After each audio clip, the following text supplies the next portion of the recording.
The world of the Avengers video game is inspired by the comics, films, and even the video games of Marvel superheroes. But even with that inspiration and many similarities, there are details that make the story and universe of the Marvel Avengers video game very unique. So in today's video, I wanted to talk about my thoughts on the current state of the Marvel Avengers story and canon. Stars and Stripes! Hello and welcome to another Carrot Scraps video, and by another, I mean the 60th. So I'm going to be going over the events and story details of Marvel's Avengers that I think are interesting, significant, or unique in some way. So this really isn't a review, but I will occasionally give my opinion on certain events and give suggestions to the dev team for the future. I'm going to start by talking about the main campaign of Avengers, but I will also talk about the post-game and the 2 DLC campaigns. So if you haven't played any of those yet, this is your spoiler warning. Anyway, without further ado, let's talk about the main campaign of Marvel's Avengers.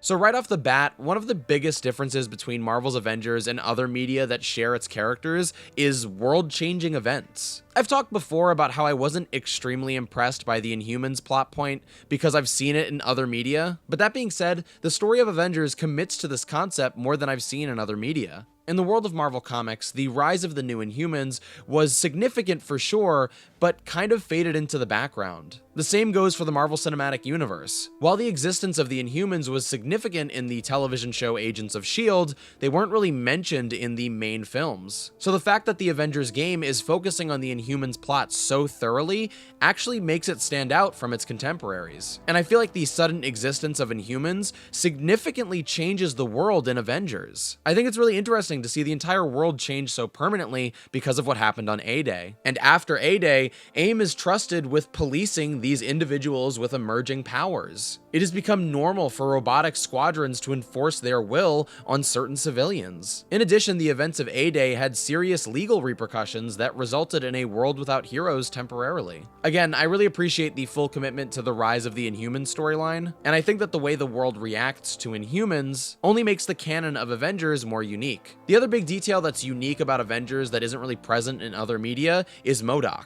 Now, I kind of want to make an entire video about MODOK, but to keep it brief, they really went in a new direction. Originally, MODOK's acronym stands for Mental Organism Designed Only for Killing. However, George Charlton in this game is portrayed as very sympathetic. His decline into villainy is just the story of a victim. He's a victim of the events of A-Day and the evil machinations of Monica Rappaccini. I think it's really interesting that when they approached these two villains, Monica and George, they decided to go very sympathetic for George, but completely evil for Monica. It shows that they're capable of writing very different types of villains, but this is just who they wanted these two characters to be in their version of the story. Now, other than those details, there are definitely plenty of other differences that make Avengers unique in its storytelling. But those are just the details that I think are most significant when comparing Avengers to other media. But with all the inspiration that the game took from other media, something I thought was missing was more references to the comic books that created these characters. For example, what about Earth 95019,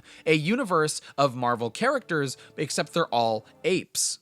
What about that? And why didn't we get to see more of that? A true story from the comics that takes it that takes itself seriously. Why don't we see that comic interpreted and brought to the Marvel video game, the Avengers video game that we are playing? Why didn't we get that? I would like to see stories like this interpreted more in the future.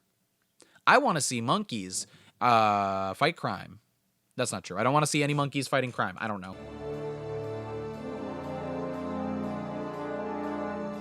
So I'm going to keep this section brief because while the post-game is my favorite part of Avengers, there isn't much story in this part of the game. I'd say the post-campaign storylines are one of the weakest parts of the Avengers story. Most of the story is communicated either through text or through very brief cutscenes at the start or end of a mission. And sometimes you'll get disembodied voices talking about what's going on. But even with this limited storytelling, we do get some interesting details. For example, the potential cult that believes Thor is a false god sounds really interesting, and it's something that I'd like to see more of in the future, especially if we could get new assets for enemy types that are cult members. But as it stands, this, like the other post-game stories, is very brief and underdeveloped. It's more of a backdrop for a couple of missions than something to be analyzed. The other thing that I'd like to see more of from the post-game is Bruce's relationship with the Hulk further developed or explored. In the post-game, we get a small hint at what their relationship is like, but we don't get much more than that. I also think that this would be an especially easy thing to add to the game. Since the relationship between these two characters is internal,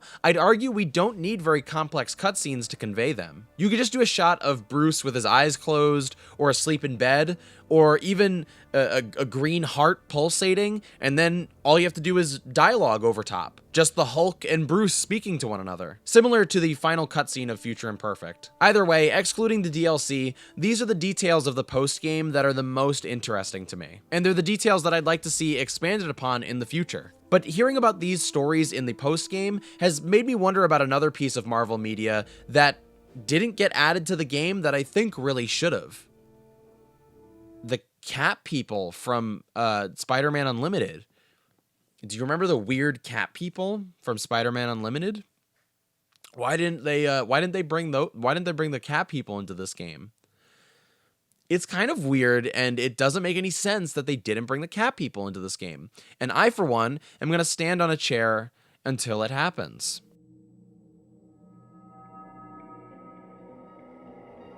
Now, going back to the story of taking aim, I really like learning that Kate Bishop was frustrated with the team for disappearing. Now, conflict between potential or former team members is not uncommon in superhero media, but it's something that I really liked and would love to see more of in the future. But the biggest contribution to the ongoing story, thanks to taking aim, took the form of time travel. Now, I'm a big fan of time travel stories. They're almost like never done well, and they're like begging for plot holes, but I enjoy them regardless of quality. And the Avengers dipping their toes into this kind of story was really exciting for me. But taking aim just touched on time travel, so we'll talk about that more in detail in Future Imperfect. Something else that's really interesting about the Taking Aim campaign is seeing the repercussions of dethroning MODOK. Monica taking over AIM and enforcing her will makes the game feel like a lot of time has passed. Now, of course, she was in control during the post-game, but it wasn't until this DLC that we got to really see what she was like as a leader. Seeing Monica's plans finally take shape really enforced that you're playing a game that isn't the same as it was when you first started. And they definitely could express that more, especially through the gameplay or through the world, but I do think a story detail like this is important for a live service game. It's also really interesting to get to see Kate and Clint because they operate so differently than the rest of the Avengers. For a game with 8 heroes, it's really cool to see that doing what's right means something different to each character. And speaking of doing what's right, there's also there's another piece of Marvel media that I think really should have been used for inspiration when writing the story of Marvel's Avengers. And that story is the one time when I don't know, Glob from the X-Men maybe?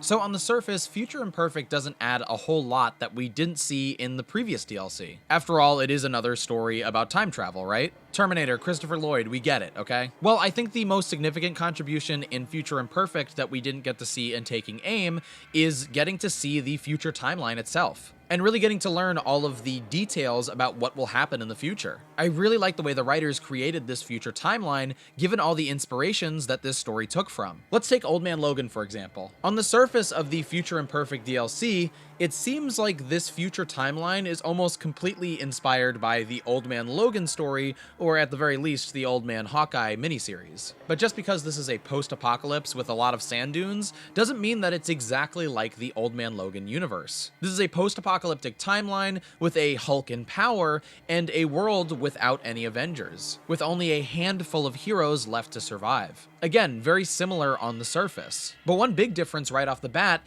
is that the Hulk of the Future Imperfect DLC is very different than the Hulk that we see in Old Man Logan, the original comic book. The Bruce Banner of the Old Man Logan universe, Earth 807128, that just rolls right off the tongue, can definitely be considered evil. He is absolutely a villain. But first of all, there are visual differences between the Maestro and this version of the Hulk, but this Bruce Banner, also called Pappy Banner, is also a low-level crime lord who conquered California and participates in incest. No matter what interpretation you're reading, the Maestro is definitely a bad guy, but he's not that weird.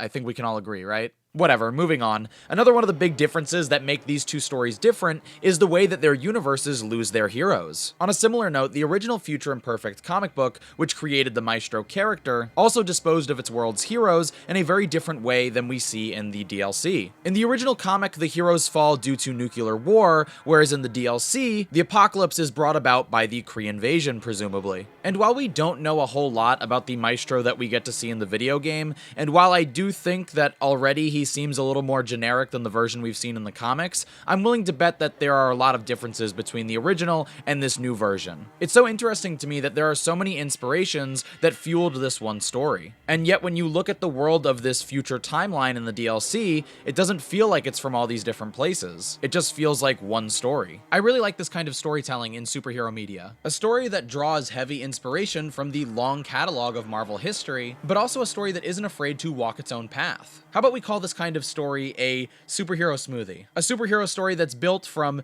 several different other stories, but that is put into one blender, and then we get something completely different once we destroy it. I don't know how blenders work. They spin around and then they cut, right? It doesn't matter either way.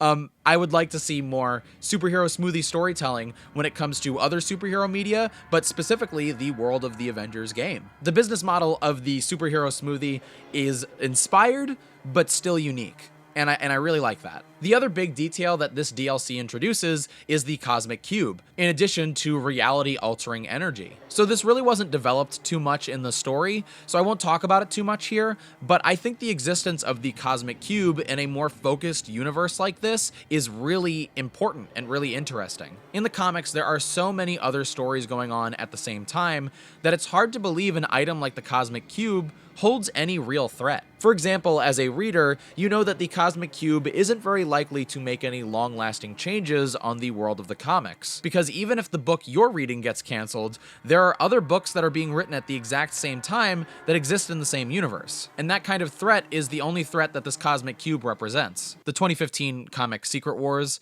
is the exception to that rule. I love that comic so much. I love that comic more than superhero smoothies. But we can talk about that another day. Check out Secret Wars. And to be clear, I'm not saying that this is a bad thing. You can write very compelling stories even if the reader understands that there's not going to be meta changes to their publishing. Comic books are my favorite medium to consume superhero stories, so I'm not taking too much of a shot at superhero stories here. But my point being that in a more focused universe like the one in the Avengers game, the existence of something as powerful as the Cosmic Cube demands attention. This object is dangerous, and its existence is harder to fade into the background than in another medium where there are so many stories going on. So even the mention of the Cosmic Cube and its potential abilities is a really exciting prospect in this kind of world. But what about other kinds of worlds? Why didn't they take inspiration from other Marvel worlds? Like, what about the Marvel world comic where Captain America turns into a wolf? Why didn't they do that in this story? I feel like it would have made a lot of sense in the story's main campaign. And the fact that it's missing shows that somebody doesn't care about werewolves on the writing staff. Coming up next, we're going to talk about... It's no secret that I've been a little critical of the Marvel's Avengers story. The story definitely isn't the reason why I play this game. I'm more attracted to it because of its gameplay. But I wanted to make this video because as of the release of this most recent DLC, I've realized that I do kind of like the world that they've been building. The rules and events of the world is one of the best parts of the game, and as of this video, the story is ongoing. The current status quo is very different than other Avengers media, and I think that's one of the selling points, honestly. I can't wait to see what the writers and development team come up with next for this ongoing story, and I hope it continues to distinguish the world of the Avengers game from other Marvel media. Anyway, that's gonna do it for this video. If for some reason you enjoyed this video, don't forget to give it a like and to subscribe to my channel for more. If you want to watch me play Avengers and other video games live, check me out on Twitch at twitch.tv/carrotscraps. And all my other social media, Twitter, TikTok, and Instagram is at carrotscraps as well. I want to thank you again so much for watching, and I will see you soon.